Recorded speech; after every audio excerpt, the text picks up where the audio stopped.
টোটো রেজিস্ট্রেশনের ফি কমানোর দাবিতে বড়জোড়ার পথে নামলেন টোটো চালকরা।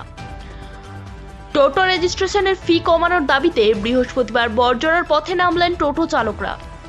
টোটো মানেই যানজট, টোটো মানেই যেখানে সেখানে ব্রেক, যত্রতত্র যাত্রী তোলা আর ইচ্ছা মতো ছোটানো, এই ছবিটাই বদল আনতে চাইছে পরিবহন দপ্তর। রাজ্য সরকার ঘোষণা করে দিয়েছে নম্বর প্লেট ছাড়া টোটো চালানো যাবে না। 30 নভেম্বরের মধ্যে রেজিস্ট্রেশন সেরে ফেলতে হবে। সেই সময় সীমা বৃদ্ধি করা, টোটো চলাচলের ক্ষেত্রে কোনো রাস্তায় নিষেধাজ্ঞা থাকবে কি না, সেই সব বিষয়গুলিকে স্পষ্ট করে প্রশাসনকে জানাতে হবে বলে দাবি তুলেছেন বড়জোড়ার টোটো চালকরা। এদিন সকালে মিছিল করে বড়জোড়া ব্লক অফিসে গিয়ে দাবিপত্র জমা দেন তারা।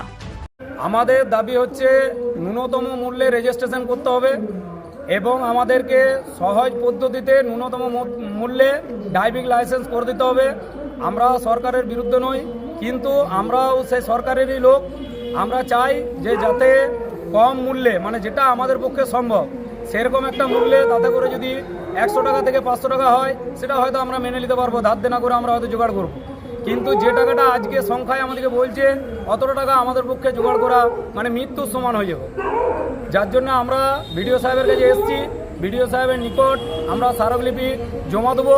বিডিও সাহেবের সঙ্গে আলোচনা করব যে যাতে আমাদেরকে মানে কম মূল্যে এবং সহজ পদ্ধতিতে ড্রাইভিং লাইসেন্স বা রেজিস্ট্রেশন করে দেওয়া হয়। আপনাদের কতগুলি টোটো আছে? আমাদের টোটাল বড়জোড়ার মোটামুটি 200 থেকে 180 থেকে 200টা টোটাল বড়জোড়ার টোটো। আপনার নাম? আমার নাম হরিদাস মুখার্জি, সেক্রেটারি। কিসের? বড়জোড়া সোশ্যাল ওয়েলফেয়ার বড়জোড়া টোটো অ্যাসোসিয়েশন সেক্রেটারি।